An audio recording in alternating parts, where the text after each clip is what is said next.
നമസ്കാരം, കൊട്ടാരക്കര മീഡിയയിലേക്ക് സ്വാഗതം.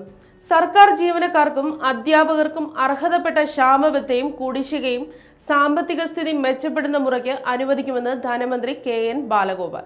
ആർജിത അവധി സറണ്ടർ അനുവദിക്കുന്നത് തടഞ്ഞിട്ടില്ല. കോവിഡ് വ്യാപനവുമായി ബന്ധപ്പെട്ട സാമ്പത്തിക പ്രതിസന്ധി മറികടക്കുന്നതിന്റെ ഭാഗമായി 2020-21 മുതൽ നടപ്പ് സാമ്പത്തിക വർഷം വരെ ചില നിയന്ത്രണങ്ങൾ ഏർപ്പെടുത്തുകയാണ് ചെയ്തതെന്നും പ്രതിപക്ഷ നേതാവ് VD സതീശന്റെ സബ്മിഷന് മറുപടിയായി മന്ത്രി പറഞ്ഞു. നിയന്ത്രണങ്ങളുടെ പരിധിയിൽ നിന്ന് last grade, part time contingent, municipal contingent ജീവനക്കാർ തുടങ്ങിയവരെ ഒഴിവാക്കിയിട്ടുണ്ട്. ഇവർക്കും പ്രൊവിഡന്റ് ഫണ്ട് അക്കൗണ്ട് ഇല്ലാത്തവർക്കും EPF പരിധിയിലുള്ളവർക്കും വാർഷിക ലീവ് സറണ്ടർ പണമായി അനുവദിക്കുന്നുണ്ട്. PF അക്കൗണ്ട് ഉള്ളവർക്ക് തുക വ്യവസ്ഥകൾക്ക് വിധേയമായി PF-ൽ ലയിപ്പിക്കാനും അനുവാദമുണ്ട്. ആർജിത അവധിയുടെ ടെർമിനൽ സറണ്ടർ അനുവദിക്കുന്നതിന് നിയന്ത്രണം ബാധകമല്ലെന്നും വിവിധ സർക്കാർ ഉത്തരവുകളിൽ നിഷ്കർഷിച്ചിട്ടുണ്ട്. പെൻഷൻ പരിഷ്കരണ കുടിശ്ശികയിൽ 4/3 ഗഡുവും നൽകിയിട്ടുണ്ട്.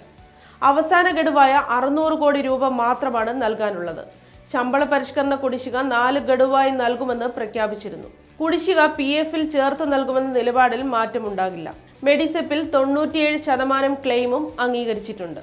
പ്രീമിയം തുകയേക്കാൾ കൂടുതൽ തുകയാണ് ക്ലെയിമായി അനുവദിക്കുന്നതെന്നിരിക്കെ ഇതിൽ നിന്ന് സംസ്ഥാന സർക്കാർ പണം എടുക്കുന്നു എന്ന നിലയിൽ പ്രതിപക്ഷ നേതാവ് നടത്തിയ പരാമർശം വസ്തുതാ വിരുദ്ധമാണ്. ജീവനക്കാരിൽ നിന്ന് സമാഹരിക്കുന്ന പ്രീമിയം തുകയിൽ 1 രൂപ പോലും സർക്കാർ എടുക്കുന്നില്ലെന്നും മന്ത്രി വിശദീകരിച്ചു.